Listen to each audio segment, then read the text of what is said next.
Hello and welcome to Reader's Roost.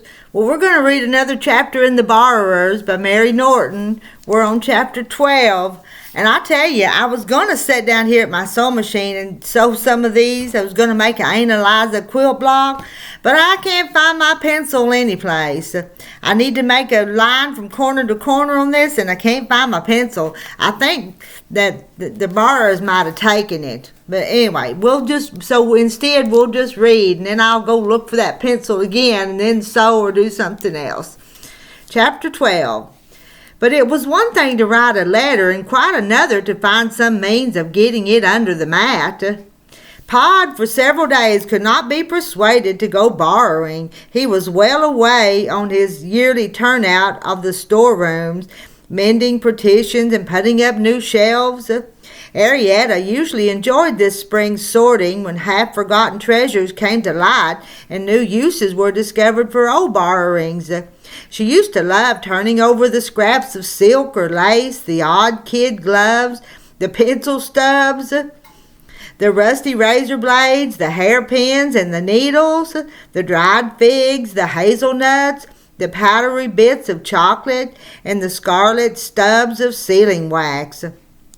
Pod one year had made her a hairbrush from a toothbrush, and Homily had made her a small pair of Turkish bloomers from 2 glove fingers for knocking about in the mornings. There were spools and spools of colored silks and cottons and small variegated balls of odd wool, pin points which Homily used as flower scoops, and bottle tops galore. But this year Arrietty banged about impatiently and stole away whenever she dared to stare through the grating, hoping to see the boy.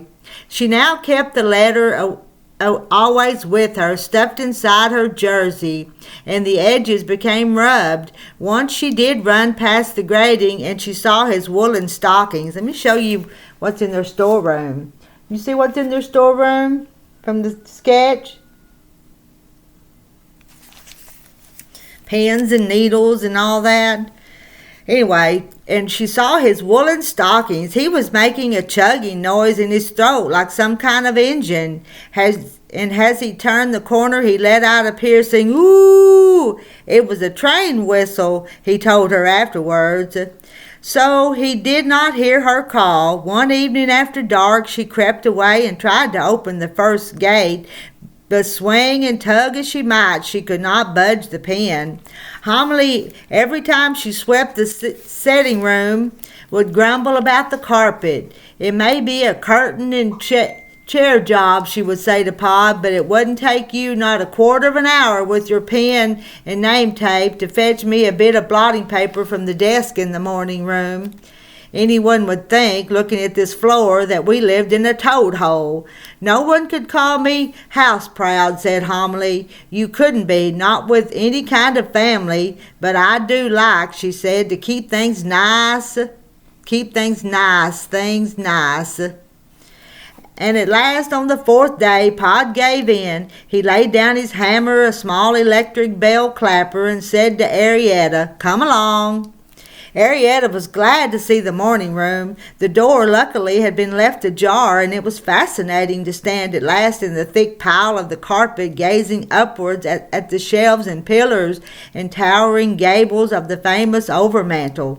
So that's where they live, she thought, those pleasure-loving creatures, remote and gay and self-sufficient. She imagined the overmantel women a little tweedy. Homily had described them with wasp waist and piled Edwardian hair swinging carelessly outwards on the pilasters, lissom and laughing, gazing at themselves in the inset looking-glass which reflected back the tobacco jars, the glass-cut decanters, the bookshelves, the plush-covered table. She imagined the overmantel men fair. They were said to be with long mustaches and nervous, slender hands, smoking and drinking and telling their witty tales. So they had never asked Homily up there, poor Homily with her bony nose and never tidy hair. They would have looked at her strangely, Arrietty thought, with their long, half-laughing eyes, and smiled a little, and humming, turned away. and they lived only on breakfast food, on toast and egg and tiny snips of mushroom, sausage they'd have had, and crispy bacon, and little sips of tea and coffee. Where were they now, Arrietty wondered? Where could such creatures go? Pod had flung his pen so it stuck into the seat of the chair and was up on the leg in a thrice, leaning outwards on his tape. Then, pulling out the pen, he flung it like a javelin above his head into a fold of curtain. This is the moment, Arrietty thought, and felt for her precious letter. She slipped into the hall. It was darker this time, with the front door closed, and she ran across it with a beating heart. The mat was heavy, but she lifted up the corner and slid the letter under by pushing with her foot. "There," she said, and looked about her. Shadows, shadows, and the ticking clock. She looked across the great plain of floor to where in the distance the stairs mounted. Another world above, she thought, world on world, and shivered slightly. "Arrietty," called Pod softly from the morning room, and she ran back in time to see him swing clear of the chair seat and pull himself upward on the name tape, level with the desk. Lightly he came down feet apart, and she saw him, for safety's sake, twist the name tape lightly around his wrist. "I wanted you to see that," he said, a little breathless. The blotting paper, when he pushed it, floated down quite softly, riding lightly on the air, and lay at last some feet beyond the desk, pink and fresh on the carpet's dingy pile.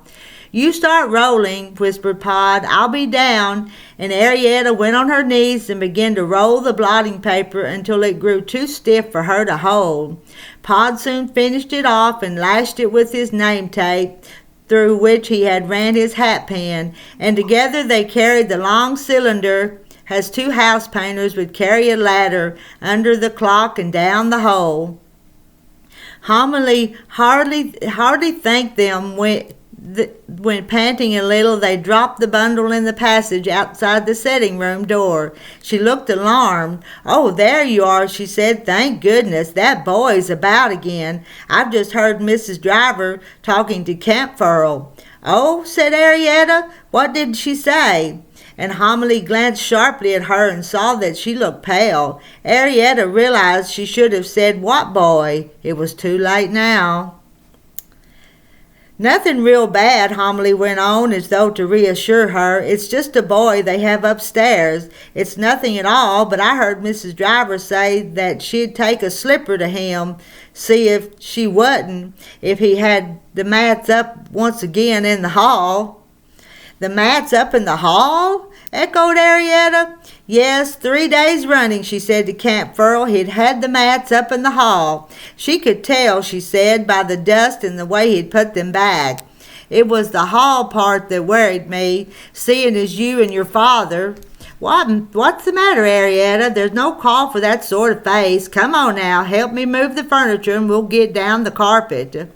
Oh dear, thought Arrietty miserably, as she helped her mother empty the matchbox chest of drawers.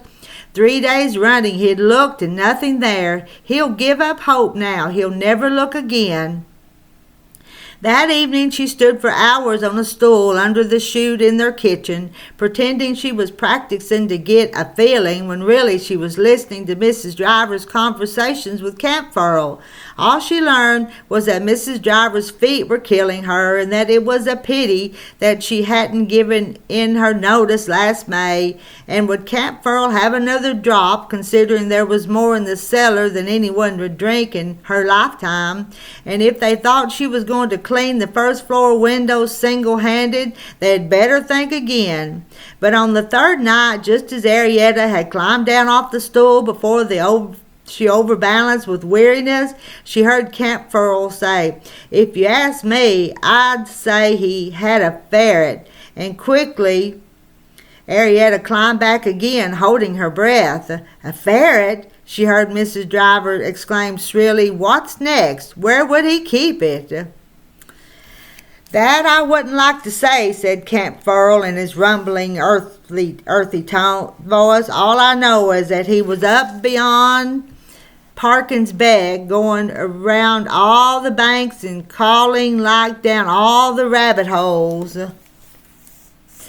There's Mrs. Driver and Camp Furl sitting in the kitchen, and look really close. Arrietta's down here under listening to their conversation.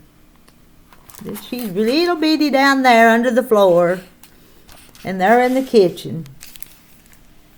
Well, I never, said Mrs. Driver. Where's your glass? Just a drop, said Camp Furl. That's enough. Goes to your liver, this sweet stuff. Not like beer, it isn't. Yes, he went on. When he saw me coming with a gun, he pretended to be cutting a stick like from the hedge.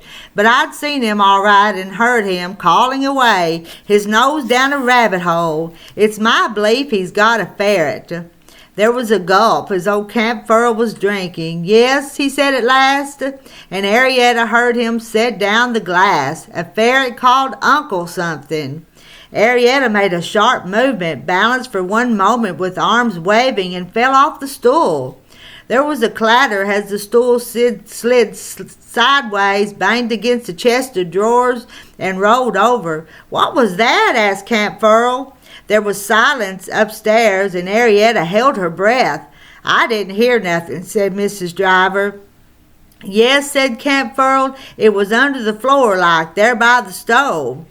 That's nothing, said Mrs. Driver. It's the coals falling. Often sounds like that. Scares you sometimes when you're sitting here alone. Here, pass your glass. There's only a drop left. Might as well finish the bottle. They're drinking fine old Madeira, thought Arrietty, and very carefully she set the stool upright and stood quietly beside it, looking up. She could see light through.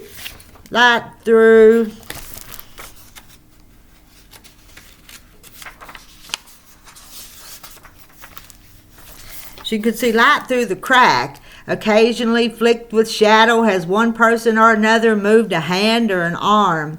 Yes, went on Camp Furl, returning to his story, and when I come up with my gun, he says, all innocent like to put me off, I shouldn't wonder. Any old badger sets around here?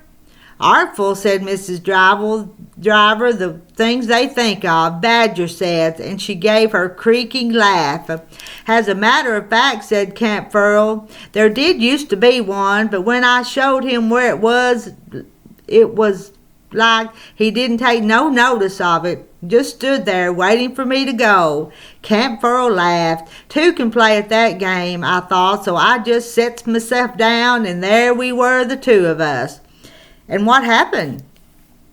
Well, he had to go off in the end, leaving his ferret. I waited a bit, but it never came out. I poked around a bit and whistled. Pity I never heard properly what he called it. Uncle something it sounded like.